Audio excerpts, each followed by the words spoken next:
Bugun matematikadan kasr haqida dars o'tdik. Salom, mening ismim Baxtiyor. Baxtiyor? Wow, mana. Faqat hech kimga hop. Tushundim. Hoy. Seni hozir zo'r joyga olib ketaman. Ha, Boburjon. Nima? Boburni ko'rmadingmi? Bobur, bolalar qalaysizlar? Bugun futbolimiz bor edi-ku. Okay, let's go. Nima bu? Qo'rqma, bu o'zga sayyoraliklar emas. O'z ko'zing bilan ko'rishni xohlaysanmi? Ha, albatta. Ana ketdik.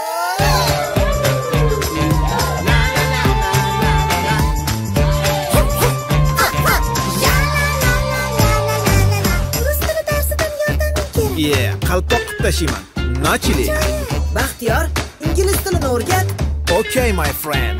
Go. I'm ready. Baxtiyor, matematikadan qiynaldim. Istasang kombinatorik uslubini o'rgataman. Nima? Kombinatorik uslubi? Baxtiyor. Uyg'on. Nima? Kim u? Qani? Uyquni ham beliga tepdinglar. Shunaqayam ko'p uxlaydimi?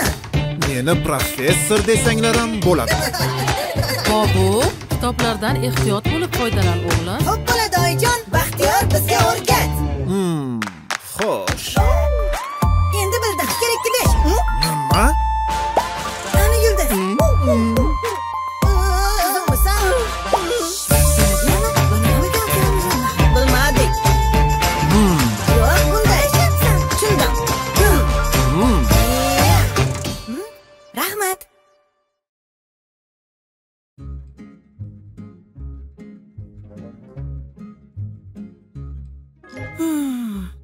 Qayerda qoldi?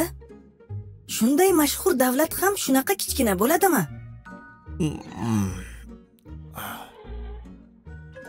Bobur, nima qilyapsan? Qidiryapman. Qidiryapsan? Ha, qidiryapman. Nimani qidiryapsan? Fransiyani. Fransiyaning nimasini qidirasan? Fransiyani o'zini qidiryapman. Geografiya o'qituvchimiz vazifa bergandilar. Fransiyani qayerdaligini topinglar debmi? Yo'q. Ha, shunaqa desa ham bo'laveradi. Har bir o'quvchiga bittadan davlat berdilar va shu davlat haqida barcha ma'lumotlarni yozib kelinglar degan edilar. Xo'sh. Menga Fransiya davlati tushgan. Lekin men Fransiyani topolmayapman. Ha, shunaqa demaysanmi? Fransiya Xovana. Ko'rdingmi? Qani? Xovana, Yevropada. Shu yoqdami? O'tib ketding, ozgina qaytar. Mana Yevropaning g'arbiy qismida. Mana topdim. Poytaxti Parij ekan. Endi Fransiya haqida nimalarni yozmoqchisan?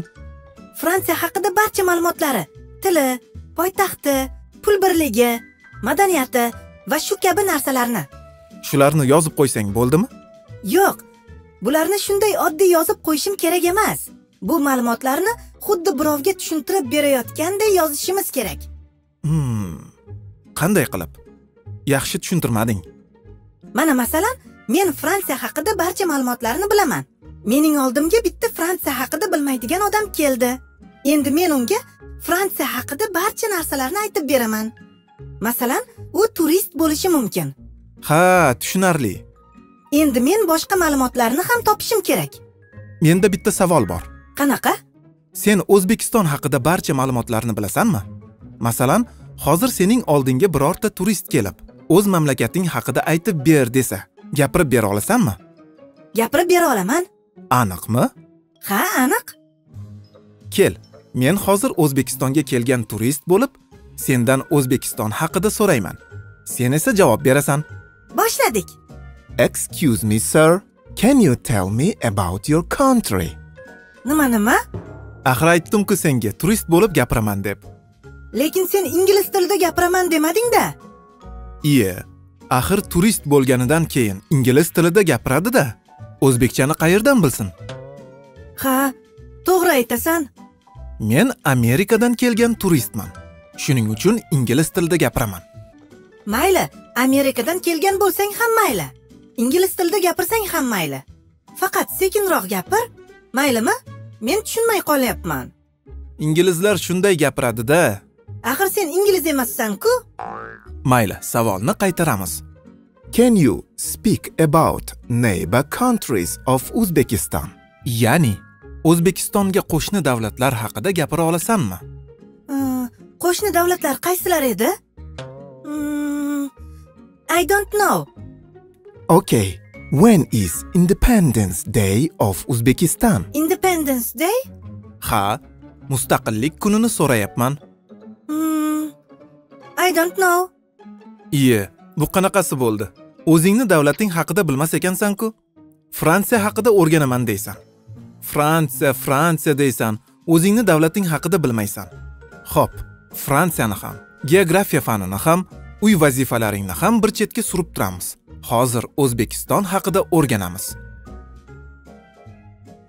O'rganganda ham ingliz tilida o'rganamiz. Men senga birinchi bo'lib barcha ma'lumotlarni ingliz tilida aytib beraman, sen hammasini yozib bor. Xo'p. Tushunmagan yering bo'lsa, oxirida so'rayman. Xo'p.